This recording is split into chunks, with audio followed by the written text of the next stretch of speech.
Wanita itu hamil selama 10 bulan dan melahirkan sebongkah bunga teratai. Setiap hari, dia memainkan musik untuk bunga teratai ini. Akhirnya, seminggu berlalu. Bunga teratai mulai bereaksi.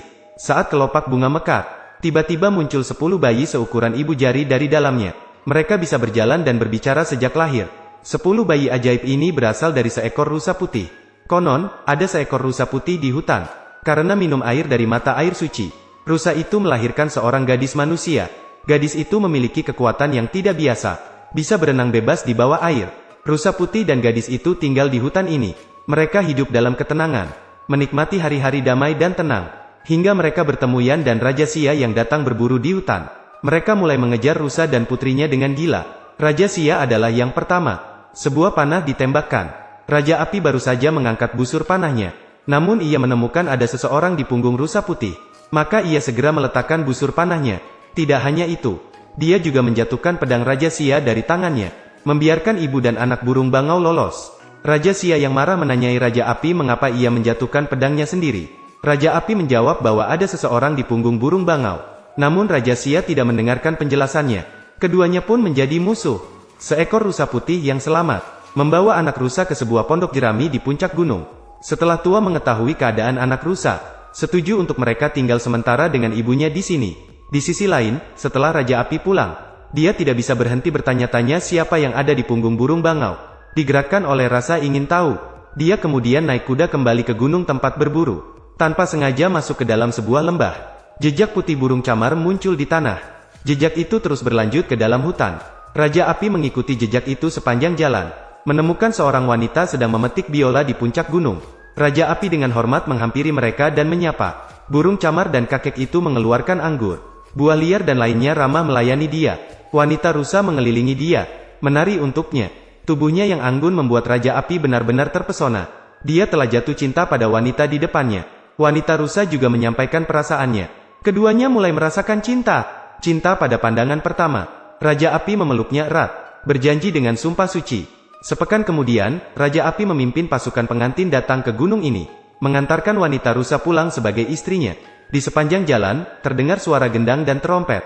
Wanita rusa duduk di atas punggung gajah, sangat marah. Namun Raja Sia tiba-tiba muncul, menertawakan Raja Yan yang menikahi seorang wanita rusa yang bukan manusia maupun peri, dan menutup jalan, tidak membiarkan rombongan pengantin maju.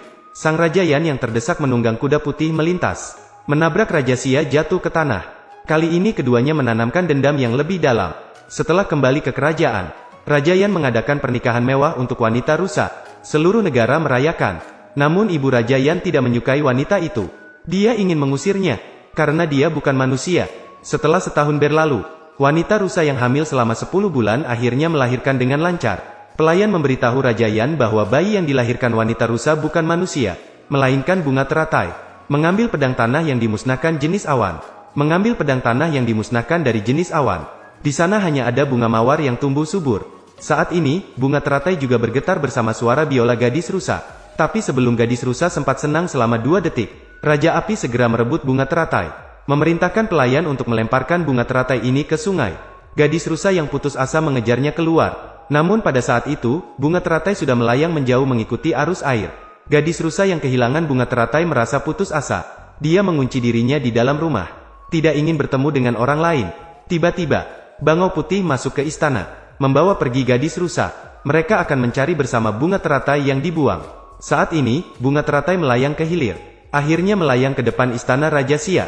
Pengawal membawanya untuk diperlihatkan kepada Raja Sia. Tidak lama kemudian, bunga teratai mulai bereaksi.